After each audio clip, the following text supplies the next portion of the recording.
দ্বিতীয় স্বাধীনতার উচ্ছ্বাস বাংলাদেশ জুড়ে। বাংলাদেশের আন্দোলনরত ছাত্রছাত্রী থেকে শুরু করে সাধারণ মানুষ সর্বত্র বলছে আমরা আবার স্বাধীন হলাম। আপনারা সোশ্যাল মিডিয়া খুললে, বিভিন্ন সংবাদ মাধ্যমে চোখ রাখলে এই দৃশ্য পরিষ্কারভাবে দেখতে পাবেন। সর্বত্র উচ্ছ্বাসের ঢেউ প্রতিবেশী দেশটিতে। তবে তারই মধ্যে আশঙ্কার অজস্র দিক আছে। ভয়ঙ্কর লুটপাট চলছে। বেশ কিছু জায়গায় সংখ্যালঘু হিন্দুরা আক্রান্ত হচ্ছেন। এবার সংখ্যালঘুদের ওপর কারা আক্রমণ করছে সেটা এক বড় ধোঁয়াশার বিষয় হয়ে দাঁড়িয়েছে। এবং বাংলাদেশের বিরোধ এখানেই শেষ হয়ে যায়নি। সদ্য প্রাক্তন প্রধানমন্ত্রী শেখ হাসিনা ওয়াজেদ ইস্তফা দিয়ে দেশ ছেড়েছেন বোন রেহানা এবং কিছু পেটোয়া কর্মচারী বা আধিকারিককে সঙ্গে নিয়ে। এই খবর সকলেই জানেন। এবার বাংলাদেশে কে সরকার গড়বে ইতিমধ্যেই জানাজানি হয়ে গেছে যে বাংলাদেশের যিনি সেনাপ্রধান আছেন ওয়াকারুজ্জামান সেনাপ্রধান, তিনি মোটামুটি সরকার গড়ার উদ্যোগ নিয়েছেন। মুখে বলছেন তত্ত্বাবধায়ক সরকার, কিন্তু বোঝাই যাচ্ছে সেনাবাহিনী নিয়ন্ত্রিত সরকার, মানে বাংলাদেশে আবার একটা সেনা শাসনের যুগ তৈরি হওয়ার দিকে দেশটি এগিয়ে চলেছে। কিন্তু এখানেই আছে টুইস্ট।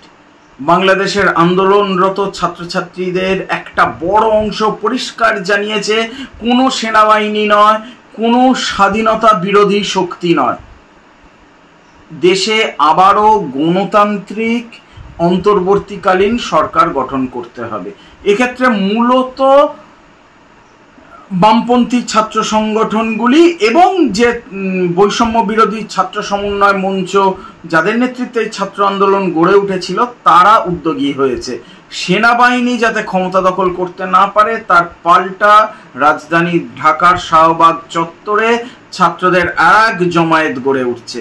বিভিন্ন জেলায় জেলায় যেমন সংখ্যালঘুরা আক্রান্ত হচ্ছেন, তেমনি সেই আক্রমণ ঠেকাতে, সংখ্যালঘুদের রক্ষা করতে, হিন্দু মন্দিরগুলোকে রক্ষা করতেও বাংলাদেশের স্বাধীনতার পক্ষে প্রগতিশীল ছাত্র যুব সমাজ কিন্তু ময়দানে নেমেছে। ফলে কলকাতায় বসে বা ভারতে বসে বাংলাদেশ আরও একটা পাকিস্তান হয়ে গেল, পূর্ব পাকিস্তান ফিরে এলো, আরও একটা আফগানিস্তান ইত্যাদি ইত্যাদি মন্তব্য করার মতো পরিস্থিতি নয়। কিন্তু যাতে নৈরাজ্য তৈরি না হয় তা প্রতিরোধ করার জন্য এই আন্দোলনকারীরা, যারা হাসিনার পতন ঘটিয়েছেন, তারাই কিন্তু সক্রিয় আছেন।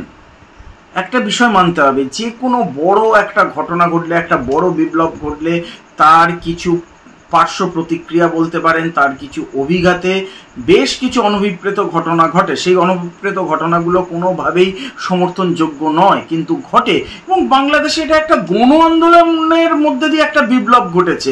এখানে তো শুধু ছাত্র, শুধু প্রগতিশীল অংশ, শুধু ধর্মনিরপেক্ষ শ্রেণী তারা তো ছিল না। জানা কথা, এই গণ আন্দোলনের জামাত ভালোভাবে ঢুকে পড়েছে। একটা অংশ জামাত নিয়ন্ত্রণে নিয়েছে, বিএনপি ঢুকে পড়েছে এবং আরো নানান শক্তি ঢুকে নানানভাবে কাজ করেছে। এটাই গণ আন্দোলনের চরিত্র। যাই হোক, খুব ইন্টারেস্টিং কতগুলো পয়েন্টে আসি। বাংলাদেশের এই যে হাসিনা সরকারের পতন, ব্যক্তিগতভাবে আমার মধ্যে মিশ্র প্রতিক্রিয়া হচ্ছে। হাসিনা সরকারের পতনে আমিও খুব খুশি। আন্দোলনকারীদের পাশে মানসিকভাবে আমিও ছিলাম, বারবার চেয়েছি হাসিনা সরকারের পতন ঘটুক। কারণ ছাত্র হত্যা, ভোটের নামে কি আর বলবো, ভালো ভাষায় বলাটা মুশকিল, তাও বলছি, মানে ভোটের নামে ছেলে খেলা, জনসমর্থন না থাকা সত্ত্বেও ক্ষমতা দখল করে রাখা, তারপর হচ্ছে আপনার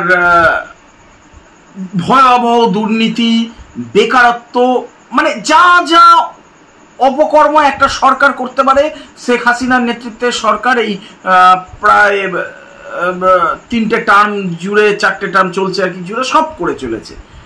তো চেয়েছিলাম, কিন্তু আবার একটা আশঙ্কাও আছে, এই সুযোগে জামাতের মতো মৌলবাদী শক্তি, বাংলাদেশের স্বাধীনতা বিরোধী শক্তি, মানে যারা 1971 সালে পাকিস্তান থেকে স্বাধীন বাংলাদেশ গড়ে ওঠার বিরোধিতা করেছিল এবং তার জন্য বাংলাদেশের বাঙালির একটা প্রজন্মকে প্রায় শেষ করে দেয়, তারা যেন না ক্ষমতা দখল করে বসে বা ক্ষমতার নিয়ন্ত্রণ হাতে না পেয়ে যায়।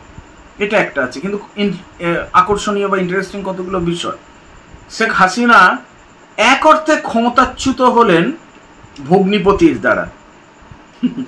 বাংলাদেশের বর্তমান সেনাপ্রধান ওয়াকার উজ্জামান তিনি বিয়ে করেছেন শেখ হাসিনা ও শেখ রেহানার খুড়তুতো বোনকে, মানে বঙ্গবন্ধু মুজিবুর রহমানের ভাইয়ের মেয়েকে বিয়ে করেছেন বর্তমান সেনাপ্রধান ওয়াকার উজ্জামান। অনেক জায়গা খবর বেরিয়েছে যে সেনাপ্রধান নাকি শেখ হাসিনাকে 45 মিনিটের একটা আলটিমেটাম দিয়েছিলেন, তার মধ্যেই ইস্তফা দিতে হবে, তাহলে সেনাবাহিনী তাকে সেফ প্যাসেজ করে দেবে বা সেফ করিডর করে ভারতে পৌঁছে দেবে এবং সেখান দিয়ে নিয়ে চলে যাবে। এই ছিল বিষয়টা। কিন্তু এই যে দুজনের মধ্যে সম্পর্ক, যে আত্মিক যোগাযোগ, বোঝাপড়া, তাতে এই তত্ত্বটা কতটা বিশ্বাসযোগ্য তা নিয়ে কিন্তু সন্দেহ আছে। বাংলাদেশের অনেকে এবং আন্তর্জাতিক বিশ্লেষক মহলের অনেকেই বলছেন ঠিক উল্টোটা ঘটেছে। কোনো 45 মিনিট আলটিমেটাম দেওয়া হয়নি, বরং সেনাপ্রধানের সঙ্গে আলোচনা করেই হাসিনা রাষ্ট্রপতি শাহাবুদ্দিন চুপ্পুর কাছে ইস্তফাপত্র জমা দিয়ে সেফ প্যাসেজ করে বেরিয়ে যান।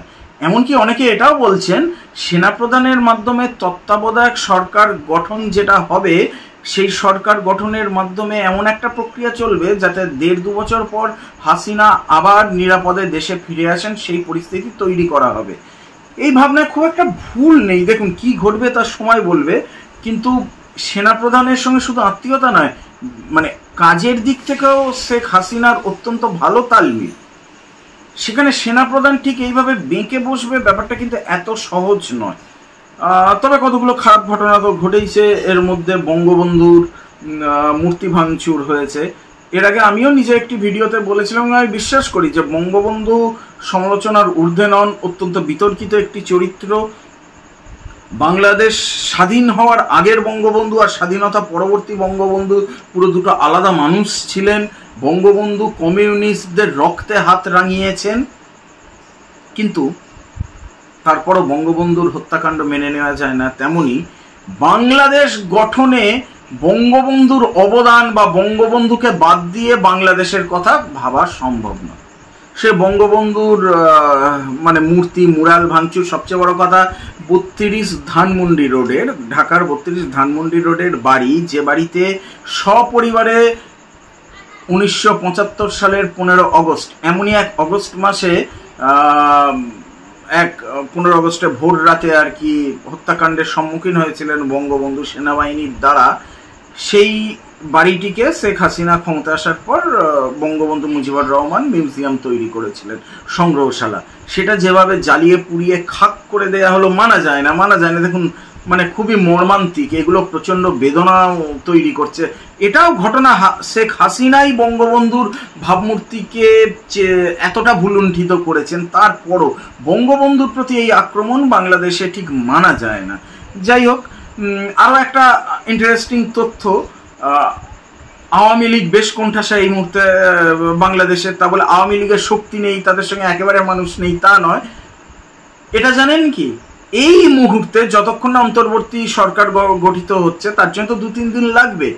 এই মুহূর্তে বাংলাদেশের সরকারি নিয়ন্ত্রণ খাতায় কলমে হলেও, দেখুন কার্যকরী ক্ষেত্রে কতটা করে উঠতে পারবেন পরের কথা, কিন্তু খাতায় কলমে হলেও আওয়ামী লীগেরই এক নেত্রীর হাতে আছেন। তিনি হচ্ছেন বাংলাদেশ জাতীয় সংসদ, মানে বাংলাদেশ পার্লামেন্টের স্পিকার শিরিন শারমিন, নামটা হচ্ছে তার, হ্যাঁ, শিরিন শারমিন চৌধুরী, তার হাতে আছে। কারণ শেখ হাসিনা বাংলাদেশের বর্তমান রাষ্ট্রপতি, যিনি নিজেও আওয়ামী লীগের একজন মানে খুব প্রভাবশালী নেতা ছিলেন, মোহাম্মদ শাহাবুদ্দিন চুপ্পু, রাষ্ট্রপতি মোহাম্মদ শাহাবুদ্দিন চুপ্পুর হাতে ইস্তফাপত্র জমা দেওয়ার পাশাপাশি শিরিন শারমিন চৌধুরী, যিনি বাংলাদেশ পার্লামেন্টের স্পিকার, তাকে অন্তর্বর্তীকালীন সরকারের প্রধান, মানে হাসিনা যে অন্তর্বর্তীকালীন সরকার বলেছে, বা আরও বলা ভালো আপতকালীন সরকারের দায়িত্ব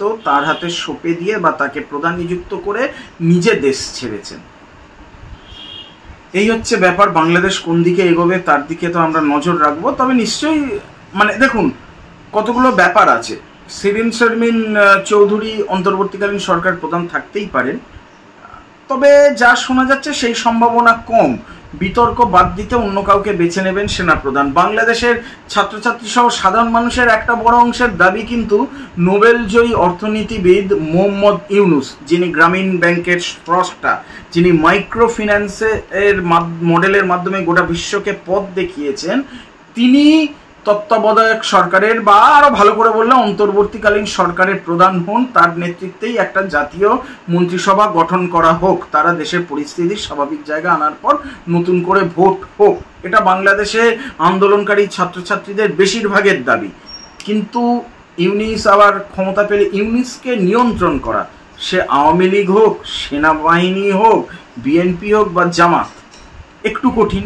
স্বাধীন চেতা মানুষ, তো জানা নেই ইউনুস মাথায় বসবেন কিনা, বা সেনাপ্রধান আসলে কাদের হয়ে কাজ করবে, আওয়ামী লীগের হয়ে করবে নাকি বিএনপি জামাত জোটের হয়ে কাজ করবে, না সেনাবাহিনী আসলে তার নিজের রূপ দেখাবে, সেনাপ্রধান তাদের নিজেদের ক্ষমতার দম্ভ দেখাবেন, সেটা আগামী দিনের সময়ই বলবে। খুব তাড়াতাড়ি বিষয়টা পরিষ্কার হয়ে যাবে। তো একটা কথা, শেখ হাসিনার ছেলে সজীব ওয়াজেদ জয় পরিবার নিয়ে আমেরিকায় থাকেন, তবে শেখ হাসিনার মেয়ে সাইমা ওয়াজেদ থাকেন দিল্লিতে, বাংলাদেশ সরকারের আধিকারিক, এরপর হয়তো সেই দায়িত্ব থাকবে না।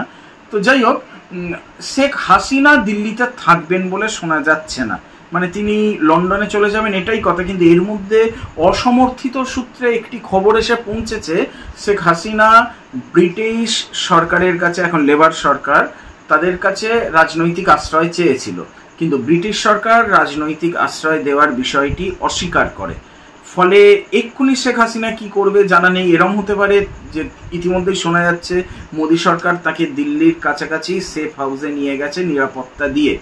হতে পারে কিছুদিন এখানে থাকলেন, তারপর অন্যত্র যাবেন। শোনা যাচ্ছে একান্তই ব্রিটেনে ব্যবস্থা করতে না পারলে বেলারুসে চলে যেতে পারেন। রাশিয়ার প্রতিবেশী বেলারুস, ইউক্রেন যুদ্ধে রাশিয়াকে যারা পুরোপুরি সমর্থন করছে, লুফচেঙ্কো বোধহয় ওদের রাষ্ট্রপতির নাম, পুটিনের ঘনিষ্ঠ বন্ধু, বেলারুসে আশ্রয় নিতে পারেন এমনটাও শোনা যাচ্ছে। কিন্তু এই ব্রিটেন যদি সত্যি শেখ হাসিনার রাজনৈতিক আশ্রয়ের বিষয়টি প্রত্যাখ্যান করে থাকে, তাহলে একটা ইন্টারেস্টিং তথ্য হচ্ছে, শেখ হাসিনা বোন রেহানা তো দেশ ছেড়েছেন, রেহানার মেয়ে, নিজের মেয়ে টিউলিপ সিদ্দিকি, তিনি ব্রিটেনের লেবার পার্টির দীর্ঘদিনের এমপি, প্রভাবশালী রাজনীতিবিদ, বর্তমান লেবার সরকারের একজন মন্ত্রী পর্যন্ত। তা সত্ত্বেও হয়তো হাসিনার রাজনৈতিক আশ্রয়ের প্রস্তাব লেবার পার্টির সরকার প্রত্যাখ্যান করেছে। এইটা হচ্ছে ব্যাপার।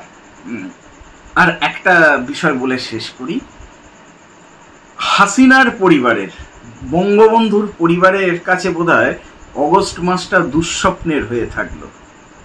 আজ থেকে প্রায় 50 বছর আগে 1975 সালের 15 অগস্ট সব পরিবারে, শুধু রেহানা আর হাসিনা বিদেশে ছিলেন বলে বেঁচে গিয়েছিলেন, জার্মানিতে ছিলেন তারা, বাকি সপরিবারে বঙ্গবন্ধুর পরিবার শেষ হয়ে যায়। দীর্ঘদিন নির্বাসনেই থাকতে হাসিনা ও রেহানাকে, পরবর্তীতে তারা আবার বাংলাদেশে প্রত্যাবর্তন করতে পারেন। সেই আবার 1 অগস্ট মাসে 1924-এর অগস্টে বাংলাদেশ ছাড়তে হলো হাসিনা ও রেহানাকে। আর কেউ জানে না আর কোনোদিন হাসিনা জীবিত অবস্থায় বাংলাদেশে প্রত্যাবর্তন করতে পারবেন কিনা, কারণ বাংলাদেশের রাজনীতি কোন খাতে প্রবাহিত হবে, সেখানকার মানুষ হাসিনাকে কতটা ক্ষমা করবেন তার উপর নির্ভর করছে। তবে একটা জিনিস খুব পরিষ্কার হয়ে গেল, স্বৈরাচারীর পতন অনিবার্য। সে যতই বুলেটের শক্তি ধরুক, বাহিনীর শক্তি ধরুক, আমজনতার গণজাগরণ ঘটলে তাকে মাথা নোয়াতেই হবে। আমাদের ভারতের 2 স্বৈরাচারী শাসক ঘণ্টার ধ্বনিটা শুনতে পাচ্ছেন তো? নমস্কার। আর আপনাদের মতামত কমেন্ট করে জানান, আর ফেসবুকে ফলো করুন, আর ইউটিউবে সাবস্ক্রাইব করুন। নমস্কার।